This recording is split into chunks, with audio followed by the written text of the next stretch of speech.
What's up, guys? So today I'm going to be doing a Horizon Zero Dawn optimization guide, and I'm going to go over some of the issues that have been posted on major review sites, and particularly Digital Foundry's take on it, and calling it a disappointing port when, in my opinion, it's far from a disappointing port, but it does have issues that can be resolved at the user level, at the Windows level, and can actually be patched at the game level, but they haven't, obviously, if they outright admit or tell users, hey, this is the fix, what you can do right now without a patch, it's going to make them look bad. The company that developed the game, or the company that ported the game, I should say, it's going to make them look very bad because it's easy to overlook.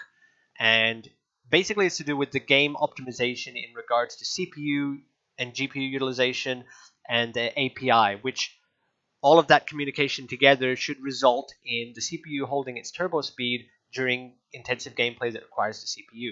Because the CPU usage and the GPU are connected in a game that is both CPU and GPU heavy. If your CPU is throttling or dropping clock speeds for whatever reason, and it's at a scene that needs CPU performance, then the CPU is basically going to not directly, but indirectly bottleneck the GPU.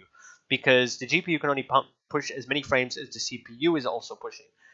So the way you can diagnose this is if you run the in-game benchmark and you've got a weak CPU, or you've got a CPU that's running at a variable clock speed, then that lower clock speed is going to cause the CPU frame rate or the CPU performance to give a lower result. And if your CPU performance is at 45 FPS, but your GPU is capable of pushing 90 FPS, you're going to see the two results on your screen from running the benchmark, but your average result overall is going to be held back by the CPU performance.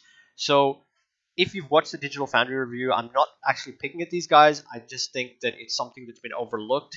Is in newer titles that run DirectX 11 and DirectX 12, there's a symptom, or there's something that is overlooked when they're developing the game, where they do not code the game properly to hold max clock speed on the CPU. And I know that this is a game and API issue because in most DirectX 9 titles, even on a balanced power plan, you can watch your CPU, monitor your CPU while playing, like Dota 2, for example, and it will hold max turbo speed. It won't drop 1,000 megahertz of speed during gameplay, during intensive gameplay. It'll only do that at like idle or in a menu, but normally during gameplay or during a benchmark, the CPU should be holding max clocks. And it's kind of interesting because they overlook this, and it's just completely overlooked, even though it's on the video itself. When they're testing the game and saying that it's not a CPU bottleneck, based on the fact that the frame rate can go higher when you lower the settings, they are purely focusing on the frame rate graph and the frame rate number here, the 40, but they're not focusing on the fluctuating frame time and the fluctuating CPU clock up in the right. So if I actually play this video, you'll see the CPU clock fluctuating. And most people think, oh, well, 3600 megahertz or 4200 megahertz, it doesn't make a difference. Benchmarks for balanced versus high performance online have shown that it makes negligible difference in other games. And so it's not an issue. It's not part of it. So that's what a lot of people would think. And they basically just write it off and try artificially increasing the CPU load by dropping the in-game settings. So if you drop the GPU settings, the graphics-based settings, what that does is it'll boost FPS, which in turn boosts the CPU load because the CPU is pushing higher frame rates, and it artificially helps maintain higher boost clocks and smooth out the frame rate. So if you go high enough, this frame time graph will actually smooth out, and that's what they do. And then someone else informed them something to do with PCIe bandwidth, which, yes, bandwidth is important at pushing higher frame rates because the more data you're pushing, the more crucial bandwidth becomes. The more frames, like for example, 60 FPS worth of frames is less important for bandwidth than 100 or 120 FPS of frames, which is going to use roughly double the bandwidth. So the higher you go, the more bandwidth becomes important. And I'm not saying that this is not a fix in a way, what they've described here, but they've basically said that there's a bandwidth limitation, and they lowered settings and were able to smooth out the frame rate, and then they found there was an issue with PCI bandwidth. Like, I don't want to go too deep into it, but that is just another angle to come at this problem, but it's not the root cause when you're just trying to play the game at 60 FPS for an average user. So the way I think of an average user is someone gaming at 1440p that just wants to play the game smooth, and they've run into this issue back here, the stuttering and inconsistent frame rate, not by dropping settings down to 50% of 4K or whatever they're doing and looking at PCI bandwidth.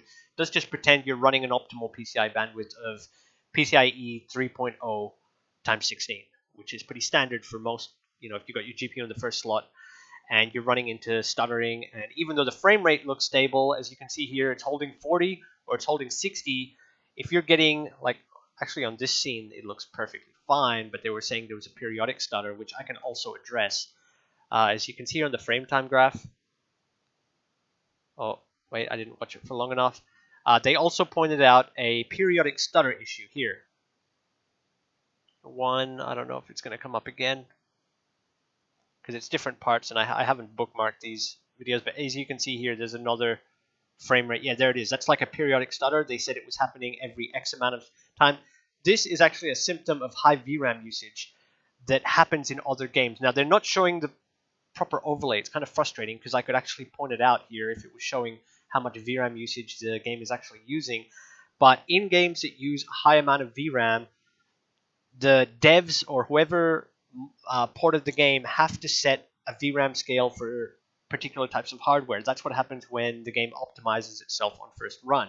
Now, for some reason, the developers or the console porters have categorized 8GB GPUs can use all the way up to the 8GB cap, which is not a good thing, because if your game is allowed to use all the way up to the cap, there's no headroom for texture swapping or streaming in textures. Basically, it needs a certain amount of headroom to smoothly transition textures, like remove old textures and stream new ones in from the memory, which is the game's loaded into your RAM. So from the RAM to the GPU memory, you need to have a kind of headroom. You don't want your 8GB GPU sitting at 7.5 MB of usage, 7.5 gigabytes of usage, and then it's got to stream like 1 gigabyte of textures in for a new zone during gameplay. So what happens when your VRAM usage is too high over the 7 gig limit? I don't know if this is just a fundamental architecture issue. I'm not a GPU developer, and I don't know the fine mechanics of it, but I know I've observed this happen in other titles that have really high texture quality settings, such as Gears of War on the 4K texture pack and Assassin's Creed Origins when you run high texture settings. And a big one recent for a lot of people that was actually having issues with stuttering is Warzone. And when you run Warzone at high textures, you can cap out an 8 gig GPU fairly easily. Even at 1080p, you can push a 4 gig GPU over the limit just running normal or high textures. You'll be up at 7 gig VRAM usage. And they can fix this through patching and memory scaling to adjust the game to actually swap textures sooner and use less and have less of a VRAM buffer, I guess, for lack of a better term. So instead of using 7 gig VRAM, they can actually have it that all 8 gigabyte cards will use 6 gig VRAM, and they can actually code that with a patch. They can fix it.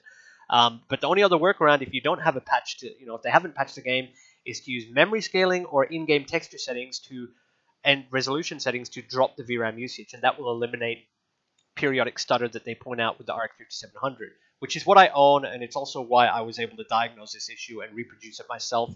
I was able to reproduce the periodic stutter, and I was able to eliminate the periodic stutter, even though I'm doing it on the user end, not on the patch. Obviously, the ideal fix would be for the devs to patch it, because if it's patched properly, it means you can run higher settings without issues. So if they patched it properly, I could run high or ultra textures, and my 8 gig wouldn't get capped out. But anyway, that's just me rambling on for now.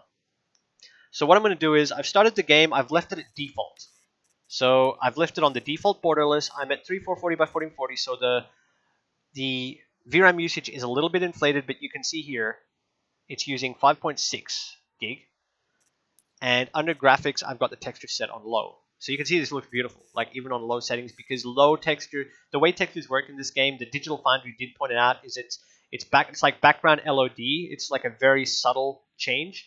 So from medium all the way through to ultra, you actually have very little VRAM usage difference, and the only real drop is when you go to low, which, while it is using less VRAM and producing lower quality background LOD textures, it's very hard to notice. It doesn't affect the character models or scenery, like vegetation and stuff like that. It doesn't affect it.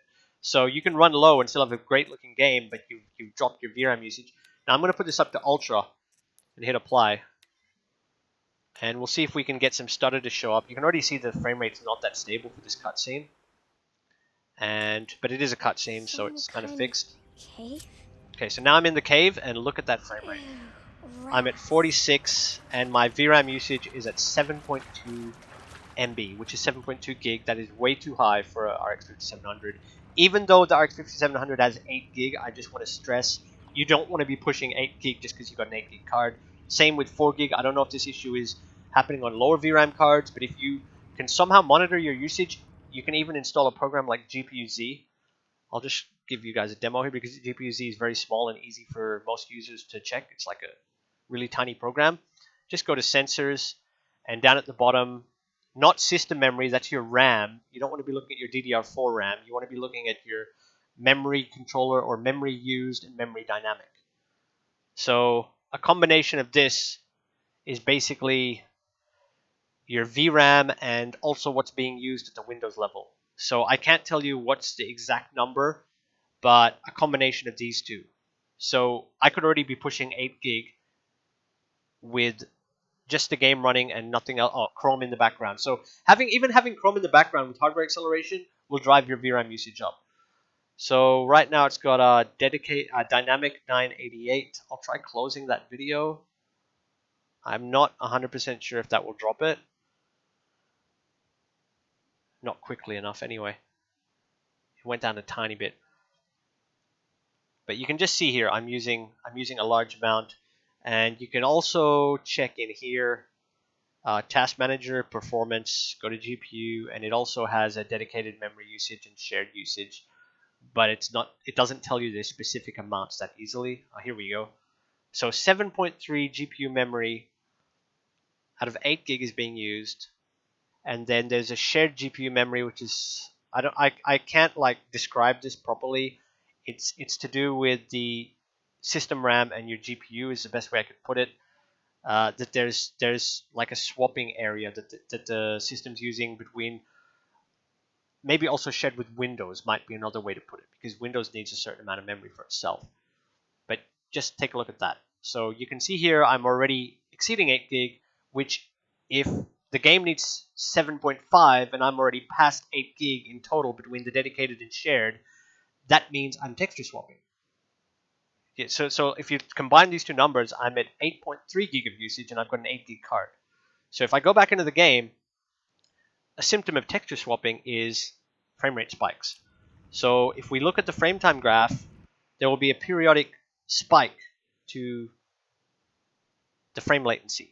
You might not actually see an FPS drop, but you'll see a spike, and you can feel that spike because it's a frame latency spike which affects input latency, but it happens too fast to always capture an FPS monitor. So as you can see here, it's fairly smooth, but then there's that spike. Now as I move forward, a bit more stutter because the frame rate's not consistent, but you can also see the frame latency number of 20 ms is jumping up to 50 ms and 40 ms, which is higher than console level, because consoles run at 35 ms just for reference. But you can see all this stuttering happening. This is leaving settings default, and mainly to do with VRAM usage, at least on my system.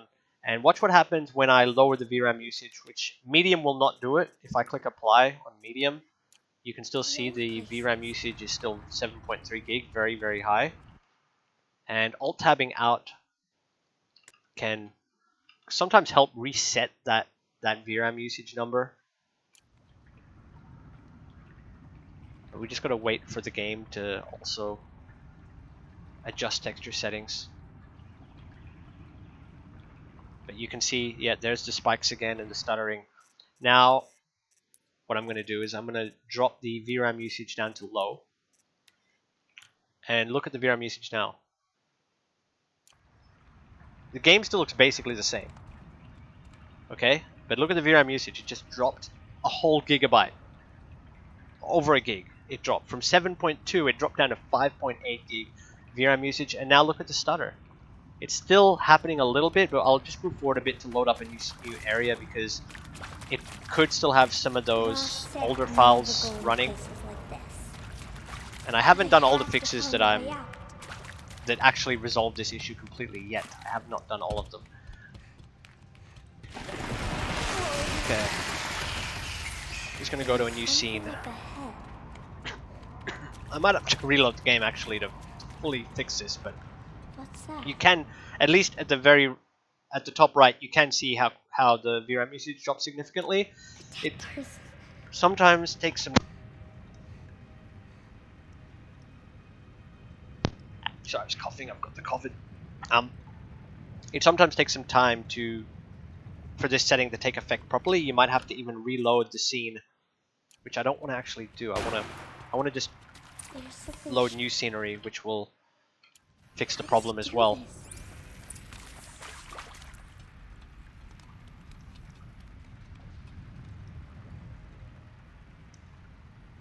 But the idea is you don't want those spikes up to in the 40 ms to 50 ms range. Now see, after that cutscene, and I loaded obviously a new zone, as you can see here. Now look at the frame time. There's still a little bit of inconsistency. But wait, if I can just pause it. No, I can't pause it right second. Part of this inconsistency is also caused by the CPU clock speed not holding turbo, and that is partially caused by game optimization that I've already mentioned, and it's also caused indirectly by the balanced power plan because the game is not optimized to hold clock speeds properly. So if I loaded up a different game that is well optimized and has been released for ages on DirectX 9, even at balanced power plan, my clock speed will sit at 4.5 gigahertz, no problems. But because Horizon Zero Dawn is missing a little bit of optimization, my clock speed's dropping, and you'll notice that this stuttering, I'm not getting the high VRAM usage stutter anymore, but you'll notice that the device I found. like burst of stuttering, you'll see the CPU drop clock speed at around the same time. So I'll just walk around here for a bit. Maybe I'll try to progress the story. But just look at my CPU. It's going down to 2.4 gigahertz.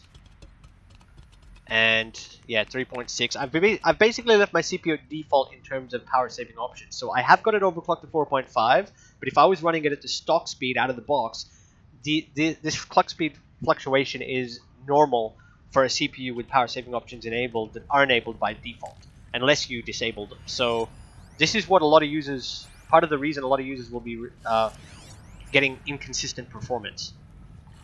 So I have to just turn in that? Okay. Changed color.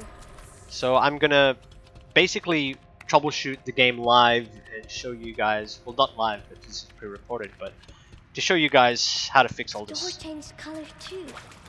And to show that it's not a PCI bandwidth issue specifically, that's just another angle to go at it.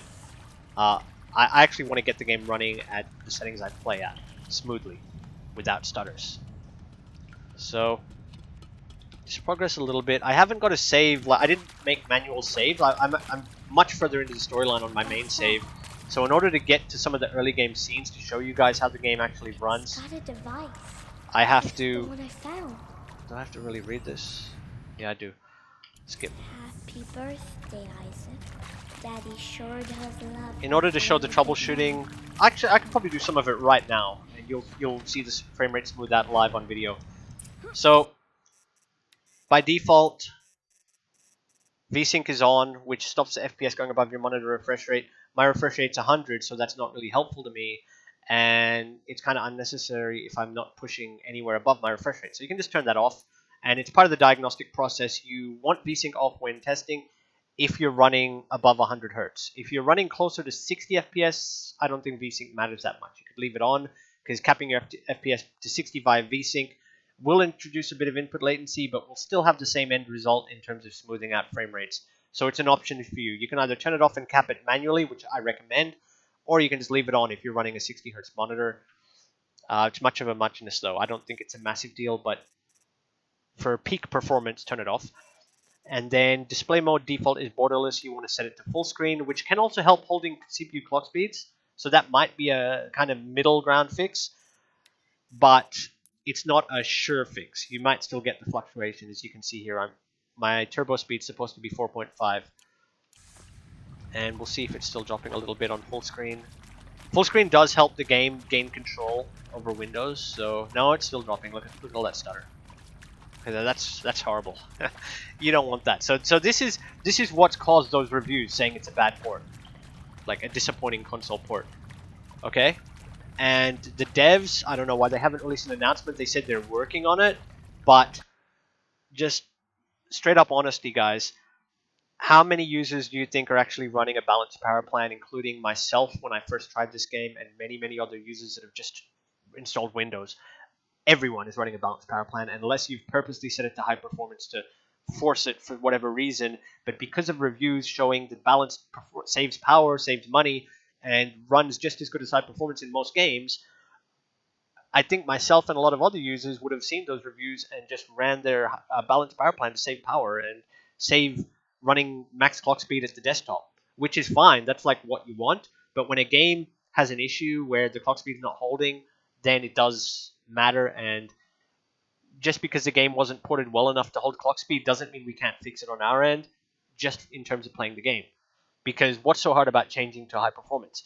And the weird thing is, the devs and reviewers that have found these issues, if like, I'm not saying that they're bad at diagnosing things, but if they saw the frame rate and the CPU clock speed fluctuating, I'm surprised that none of them tried high performance already, because when you see the CPU clock speed fluctuating and you know it's a CPU heavy game, that can cause stutter.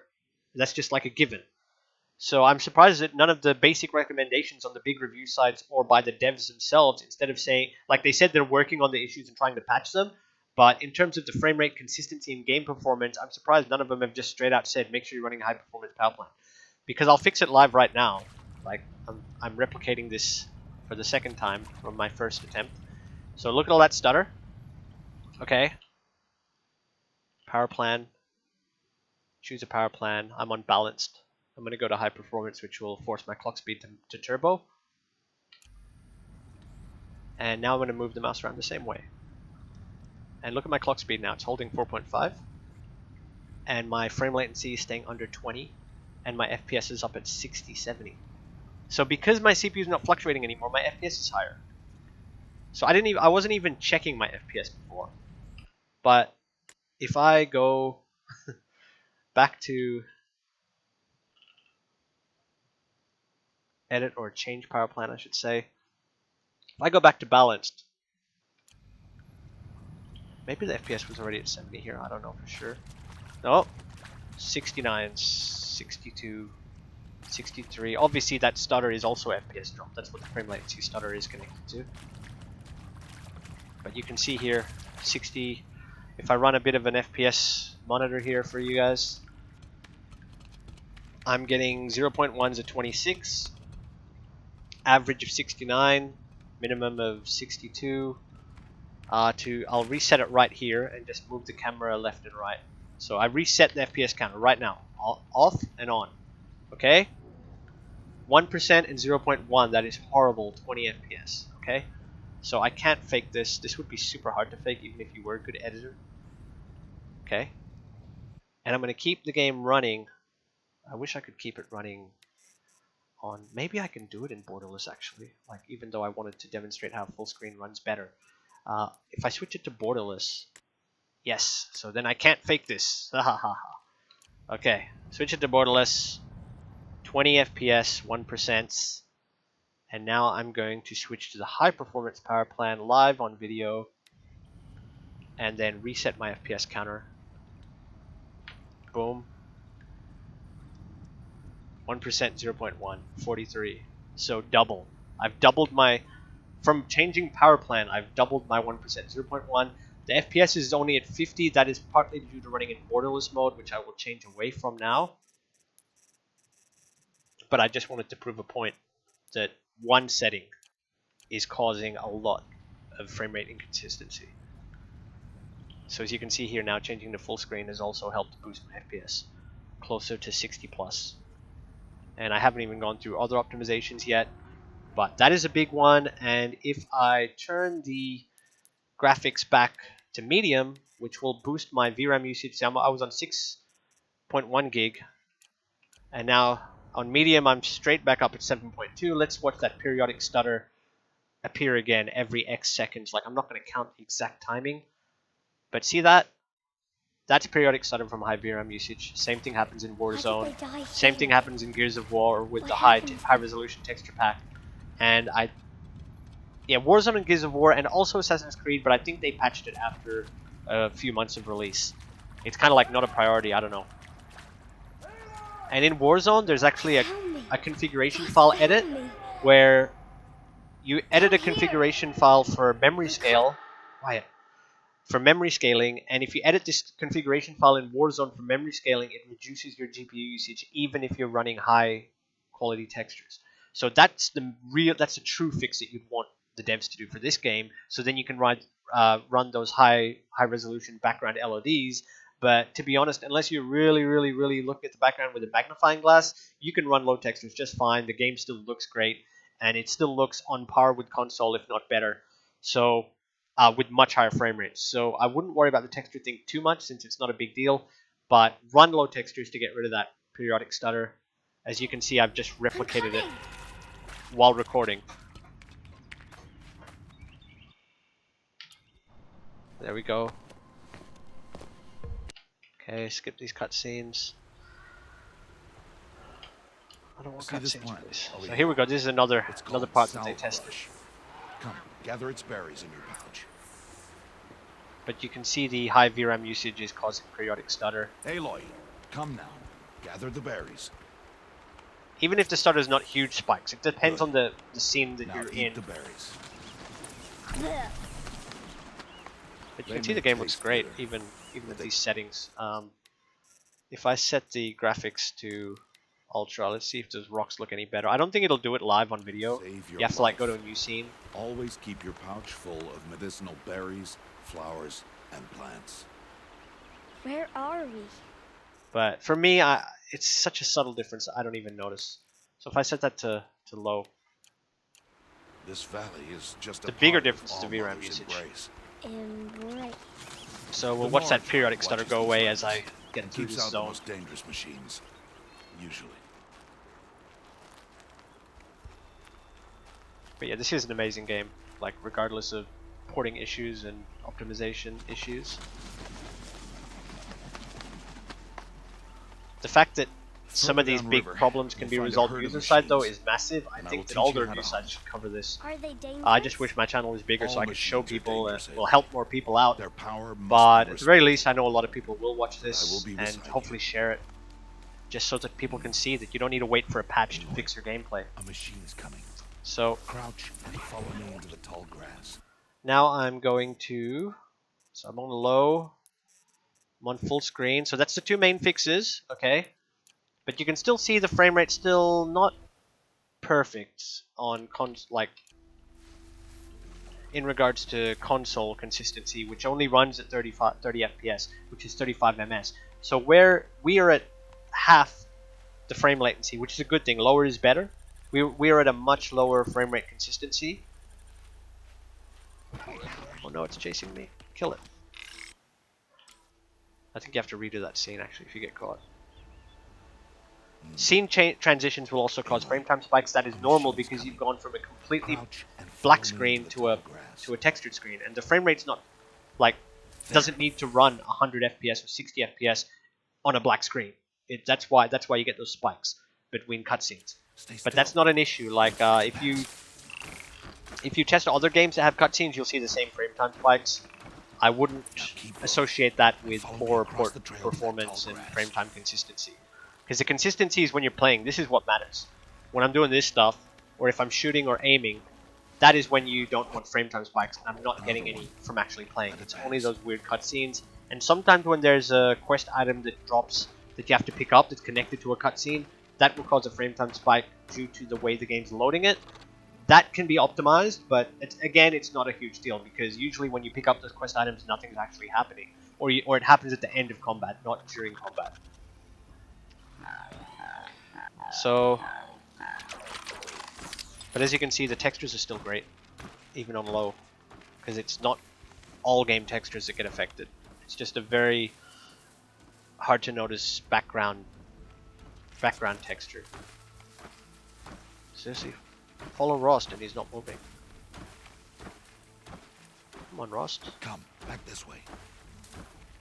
The slower you move, the quieter you'll be. And crouched walking I is wish I could quieter move than upright. slower with a keyboard. There's no pressure sensitive difference. Okay, so I'm going to keep troubleshooting with you guys to show the rest of the fixes. So you can see this is my settings on 3440 by 1440 with an RX 5700 and a 5-year-old 6700K. So this is a 5-year-old CPU with 4 cores and 8 threads. Now the big fixes were to lower my VRAM usage, as I've done, and to turn off VSync, set display to full screen, which boosts the FPS a little bit. And then you want your FPS limit on unlimited because the built-in FPS limiter, like some of the information that the review sites have given is very accurate. So, kudos to them. But they don't go that into depth with troubleshooting when such a big site can help a lot of people. And there's tons of people commenting saying the game doesn't run that well for them. So I don't know why they didn't, put a little bit more effort in. But I mean, I guess they're not tech troubleshooting websites. Like they're not aimed. Their target audience is not troubleshooting. So I can also understand there that they've just left the troubleshooting to people that want to hunt for it. So the other fix to smooth out and get console-like frame times is to use a program like RTSS, which is Riva Statistics Server, RTSS, and then add the game.exe, which has got its file, and add it into RTSS, and you'll have it like this, and you just want to set a frame rate limit. So how do you know what limit to set? Well, it depends. It's different for everyone. You basically want to set your in-game resolution to your native display, native resolution for your game, and then preferably lower your textures. The big ones to lower are textures, reflections, which don't really matter. Like if you look at the difference, like a reflection in water is going to look wavy anyway. It doesn't have to look perfect. There's just a slight difference unless you go to high where it's like a mirror image kind of thing. But water doesn't produce a mirror image reflection unless it's super still. Most of the water in this game is moving just a little bit. So on medium or low, you don't notice it. Like I was in the cave. That was one of the only water heavy reflection scenes. And nobody was probably even looking at the water. So you can lower that. You can lower textures. Shadows is a big one because it does produce character model shadows to have it on high. If you've got the hardware, stronger hardware, run high. But if you don't, medium is console level. I prefer anti-aliasing on camera-based. I just haven't really noticed a difference from TAA, but maybe it's a placebo. I feel camera-based gives the best overall image to performance, but I would only run TAA or camera-based if I had to choose between the two. Either one of those is fine. And then motion blurs, personal preference. It's really subtle in this game. You won't notice it. Like it's not heavy motion blur that blurs the entire screen. So for me, you get a small FPS boost running it, and you don't really notice it unless you're paying attention to background objects really hard. So run it on or off. And ambient occlusion for me looks best at medium. I agree with the Digital Foundry guide that said medium was one of the better settings to run at. And it's not worth the FPS hit. But the big one is to run this on low, not on max, because the VRAM usage is what they didn't really cover properly, and instead they went into, like, they're running a super powerful card with like 11 gig VRAM. Of course it's not going to be an issue for them, but for people with budget cards under 8 gig it may be an issue. So yeah, lower that. Model quality is fine on ultra. I haven't really noticed anisotropic doing anything. I tried medium and I couldn't tell, but I just leave it on ultra because OCD. And yeah, so that's the settings I run. But the way that you decide, I want to keep that. The way that you decide what FPS cap to set is, I can't do it from this part of the game. You need to run the in-game benchmark. When you run the in-game benchmark, it'll give you a CPU and GPU result. If your CPU result is much lower than your GPU, it means you've got a CPU bottleneck, which can be related to either your clock speed or something else. Your CPU might simply be too weak. It could even be your system RAM being suboptimal, like you're running really slow base speed RAM at 2133 megahertz, and maybe you're missing dual channel. If you're missing dual channel, you'll have a memory bandwidth bottleneck, but due to your CPU and GPU not having enough bandwidth to communicate, it also creates like an artificial CPU bottleneck because the CPU can't push frames over to the GPU, can't process data between each other fast enough, if that makes sense. So in that regard, you need to address your RAM issue in order to bring the CPU frame rate up. So that's the thing. If you're running 1x8 gig RAM, you'll have lower performance, and you need to get a second stick and run in dual channel. So I don't want to go into more like user side configuration issues too much because there's a whole like can of worms to do with stability testing, troubleshooting, temperatures. You have to basically go through a checklist of troubleshooting and eliminate all the possibilities to fully diagnose a problem. But in terms of the game only, I've just lightly touched on those areas that you can look into, and then once you've found your optimal settings and your resolution, you run the benchmark, and then not the CPU or the GPU result, but the average total might be 70 FPS. So if your average is 70 FPS or 75 FPS, you want to set your FPS cap 5 to 10 lower, preferably not too far off the 1% to 0.1% lows. Now, if your 0.1% and 1% are very, very, very low, that's an indication of some kind of stutter issue that can be caused by your CPU, RAM instability, high temperature instability, or possibly even just running slow RAM. If you're running really slow RAM, there's a lack of bandwidth that can cause low 1% lows, because there's a little bit of, not really stutter, but there's a little bit of communication breakdown happening between the parts, between your hardware, that happens when you're running. Like if you look up 2133 megahertz versus 3000 megahertz RAM, you'll see that there's performance boosts. And the fact that the frame rate goes up when it has more headroom, when it has more bandwidth, means that lower bandwidth will hold the hardware back. So that can cause that 1 and 0.1% low issue that might turn into stutter, depending on your hardware. So ideally, you just want to be running around 5 to 10 lower, and then set your FPS cap to that. If you're not happy, one other trick you can do is go into display, and depending if you're on 1440 or ultra wide or even 4K, maybe not at 1080p, it might be a bit too low to do this, but you can use render scale and set it to 90. And as you can see here, like, see how my 0.1% are 55, 53? If you just use this 10%, you might not notice it on video. It's not a huge difference, right? But look at my frame rate now. Now I can't get it to drop under 60 just by using 10% or 90% render scale instead of 100%. So this effectively lowers my in-game resolution from 3440, but I'm still recording at 3440 by 1440. And the game's still running at that resolution. It's just the render scale. As you can see here, the game renders independently from the display resolution. So doing this can also lower your VRAM usage a little bit, I think. I haven't fully looked into that, but at the very least, it can boost your frame rates and get those 1% higher. So I was alt-tabbing out and going into the menus though, but as you can see here, it's not dropping into 57 nearly as easily. You did well. They didn't so that was a quest dialogue that propped that. Now stay close. That herd should be just ahead. But yeah, you can see the frame time consistency for actual movement gameplay when there's not dialogue and quest related. Like this is the whole start of the game is like a quest, a long cutscene quest that you're just following a dude talking. So that's part of the reason of all the stutters, but it's not actually stutter that you feel. So as you can see those stutters there for the cutscene, I did not feel that because I'm not playing. But see those 1% are much higher. The 0.1 is hard to bring up though, depending on your hardware. My RAM is only running at 3000 megahertz. I think if I was running 3600 megahertz RAM, which I can't get stable with my Skylake CPU anyway. But if I was able to run higher bandwidth memory, I think I would get a better 0.1 result. Striders. Okay, so that's a little bit, but as you can see here, this frame thing is still looking a little bit bumpy, as you can see. Like, unless I go into the menu and pause it so that it sits on a fixed FPS where it gets more of a flat line.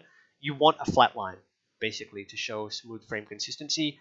But either way, even if it's going up and down between like 14 and 15 and 16, console frame consistency is at 35 ms. So this is running at, it's basically double the frame consistency and performance of a console.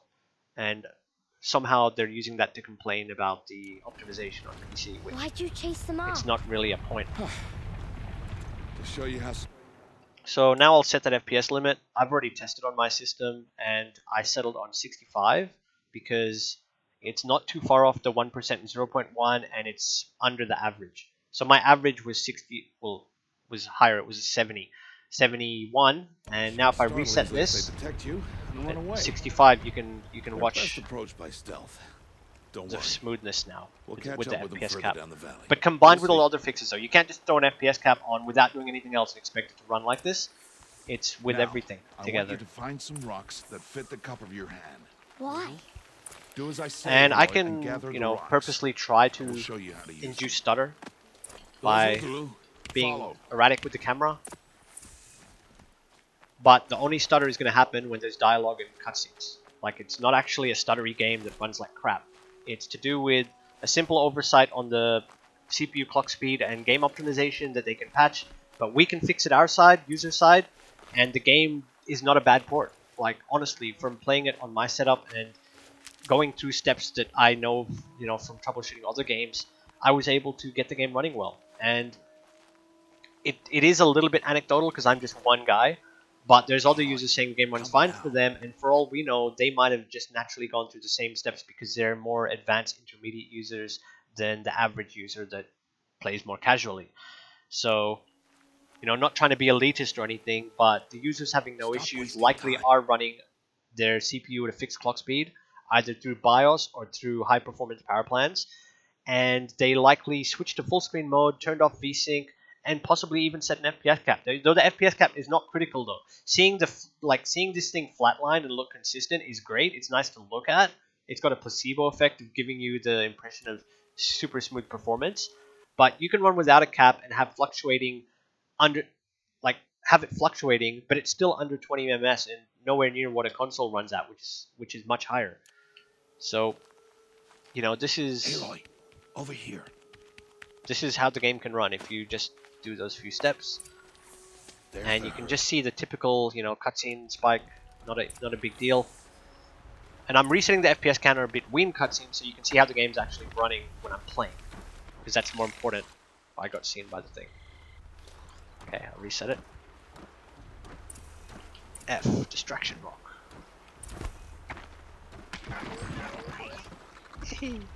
Oh, he saw me? I suck. Is there another animal down here?